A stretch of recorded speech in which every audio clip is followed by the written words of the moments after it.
3 సంవత్సరాల కాంగ్రెస్ ప్రభుత్వం కాడానికి వచ్చినా కూడా ఇవాళటి వరకు హైదరాబాద్ నగరంలో కానివ్వండి, మా కంటోన్మెంట్ నియోజకవర్గంలో కానివ్వండి, ఒక్కటంటే ఒక్క డబుల్ బెడ్రూమ్ కి కనీసం పునాది కూడా చేయలేదు. కట్టుడు కాదు, ఇచ్చుడు కాదు, కనీసం పునాదులు కూడా వేయలేదు. కానీ అదే కేసీఆర్ గారి ప్రభుత్వం కేవలం మా ఒక్క నియోజకవర్గంలోనే, కంటోన్మెంట్ నియోజకవర్గంలో ఒక మారేడుపల్లి, ఒక సిల్వర్ కంపౌండ్, ఒక రసూల్పుర, ఒక మడ్ ఫోర్టు, ఒక నారాయణ జోపిడి, ఇన్ని డబుల్ బెడ్రూమ్లు నిర్మాణం చేసి పేద ప్రజలకు అందించిన ప్రభుత్వం కేసీఆర్ గారి ప్రభుత్వం. అరే 8 ఎకరాల 800 కోట్ల ప్రధాన ప్రభుత్వ భూమి ఉంది. దాన్ని మేము 10 సంవత్సరాలు కాపాడినాం. కొన్ని దశాబ్దాలు గత ప్రభుత్వాలు కూడా కాపాడినాయి. కానీ ఈ భూ బకాసురుల ప్రభుత్వం ఎప్పుడైతే వచ్చిందో, ఎక్కడ ప్రభుత్వ భూమి కనబడితే చాలు దాని మీద ఈ యనుమల రేవంత్ రెడ్డి అండ్ బ్యాచ్, ఆయన ముఠ, అంతేకాకుండా ఉన్న ఎమ్మెల్యేలు కూడా, మేము ఒక్కసారి ప్రభుత్వం, వన్ టైం ప్రభుత్వం, one time CM, one time MLA, ఇంకోసారి కాము. ఇక ఇక్కడ ఏంటంటే 2000 రూపాయలు ఓటుకు పంచిండు కాబట్టి దాన్ని ఎట్లా వసూలు చేసుకోవాలని ఎక్కడ భూములు కనబడితే అక్కడ చాలు ప్రజల చేతిలో, వాళ్ళ జేబులో చేయబెట్టుడే. డబుల్ బెడ్రూమ్ కేసీఆర్ గారు ప్రభుత్వం నిర్మాణం చేసినవి కూడా కొన్ని 20-30 ఇచ్చేటి ఉన్నా కూడా అవి అమ్ముకునుడే. ఏదైనా కూడా కమిషన్లే. కానీ చిన్న చిన్న కమిషన్లు పక్కన పెడితే ఇవాళ ఏకంగా 800 కోట్ల ప్రభుత్వ భూమినే కబ్జాదారులు కబ్జా చేస్తుంటే ఎమ్మెల్యే 5 కోట్లు తిని గప్చుపున్నాడు. ఇలా ఏమంటాడంటే బీఆర్ఎస్ ప్రభుత్వంలో అయిందని. ఇలా సంచలన విషయము కాంగ్రెస్ ఎమ్మెల్యేకి, కాంగ్రెస్ ప్రభుత్వానికి తెలియాల్సిన అవసరం ఉన్నది. దీని మీద మీడియా వాళ్ళని కూడా మేము కోరుతున్నాం, వస్తాడా ఎమ్మెల్యే? ఏ ఛానల్ కి, ఉన్న మైక్లలో ఏ ఛానల్ కి డిబేట్కి వచ్చినా ఎమ్మెల్యే శ్రీ గణేష్ కి సవాల్ ఇస్తున్నాం. బహిరంగంగా ఈ రాష్ట్రము కంటోన్మెంట్ నియోజకవర్గం చూస్తుంది.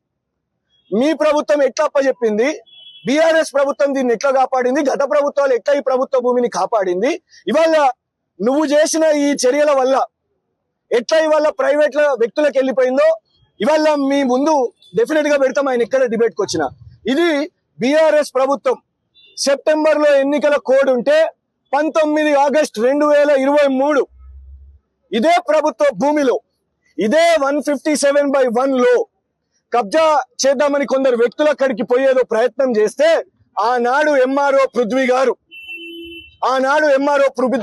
గారు ఏదైతే కేసీఆర్ గారి ప్రభుత్వంలో పోలీస్ కి ఫిర్యాదు చేసిండు. పోలీస్ కి ఫిర్యాదు చేసిన దాంట్లో చాలా స్పష్టంగా ఏమని రాసింది ఇందులో, ఇగోండి, చేసింది కూడా అధికారికంగా government of Telangana revenue department MRO సంతకంతోని, స్టాంపుతోని ఇక్కడ కొందరు వ్యక్తులు వచ్చి కబ్జా చేయాలని ప్రయత్నం చేస్తున్నారు. ఇది ప్రభుత్వ భూమి. ఈ 157/1 అనేది ప్రభుత్వ భూమి. ఇది ప్రభుత్వ భూమిలో ఎవరైనా అడుగు పెడితే వాళ్ళ మీద బోయిన్పల్లి పోలీస్ స్టేషన్ లో మీరు కేసు దాఖలు చేయండి అని అంటే చూడండి, ఇది ఎఫ్ఐఆర్ కూడా అయింది.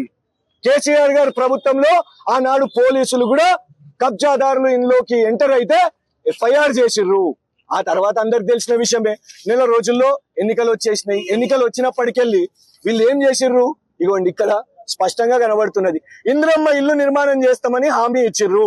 కలెక్టర్ దగ్గరకు పోయినావు, నీకు ఆ రోజు బుద్ధి లేదా, ఆ రోజు తెలివి లేదా, ఆ రోజు నీకు సమాచారం కూడా కనీసం ఇవ్వలేదా, ఇక్కడ కూర్చున్న ఎంఆర్ఓ నీకు చెప్పలేదా? తర్వాత మంత్రి దగ్గరకు పోయినావు, రెవెన్యూ శాఖ మంత్రి దగ్గరకు పోయినావు, ఆనాడు కూడా 6000 ఇందిరమ్మ ఇల్లు అని చెప్పినావు. కానీ ఇవాళ షాపింగ్ మాల్ కోసం నీకు 5 కోట్లు రాగానే షాపింగ్ మాల్ కట్టేయడానికి 6000 ఇందిరమ్మ ఇల్లు వచ్చేదాన్ని అప్పచెప్పేసినావు ప్రైవేట్ కబ్జాదారులకు. ఇవాళ మేము ఎంఆర్ఓ గారిని ఒకటే అడుగుతున్నాం, అయ్యా మీరు దయచేసి కోర్టుకు పోండి.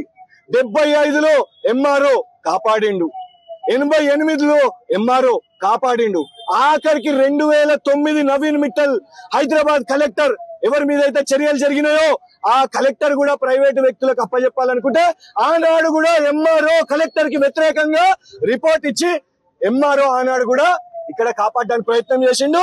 మరియు చివరిగా 19 ఆగస్టు 2023లో కూడా ఎంఆర్ఓ దీన్ని కాపాడడానికి ప్రయత్నం చేసిండు. ఇవాళ ఎంఆర్ఓ ఏం చేస్తున్నాడు? ఇవాళ ఎంఆర్ఓ బీఆర్ఎస్ నాయకులు, బీఆర్ఎస్ మాజీ బోర్డు సభ్యులు, బీఆర్ఎస్ సీనియర్ నాయకులు అందరు ఇక్కడికి వచ్చి ఎంఆర్ఓకి మేము రిప్రజెంటేషన్ ఇచ్చుకుంటాం, అయ్యా నువ్వు ప్రభుత్వ భూమి కోసం కొట్లాడు అని బతిమలాడుకుంటామంటే పారిపోతావా? ఇవాళ ప్రజలు నీకు జీతాలు ఇస్తున్నది శనివారం రోజు సెలవు తీసుకోవడానికా ఎంఆర్ఓ గారు?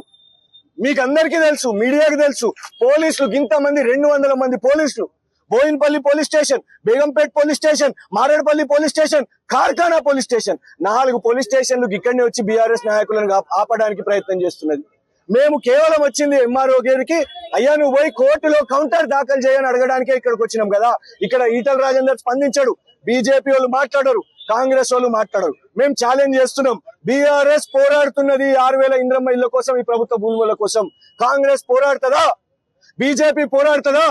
దమ్ముంటే కోర్టుకు పోయి కౌంటర్ వేయండి, ఈ ప్రభుత్వ జాగలను కాపాడండి అని వాళ్ళ బతిమలాడుతున్నాం. కంటోన్మెంట్ ప్రజలందరూ కూడా దీన్ని చూస్తున్నారు. బీఆర్ఎస్ తో పాటు వాళ్ళందరూ ఎవరైతే ఇక్కడికి వచ్చిర్రో డెఫినెట్ గా ఎంఆర్ఓ గారిని కానివ్వండి, ఎమ్మెల్యేని కానివ్వండి, ప్రభుత్వం తరఫున మీరు కౌంటర్ దాఖలు చేయకపోతే మీరు అమ్ముడు పోయినట్టే.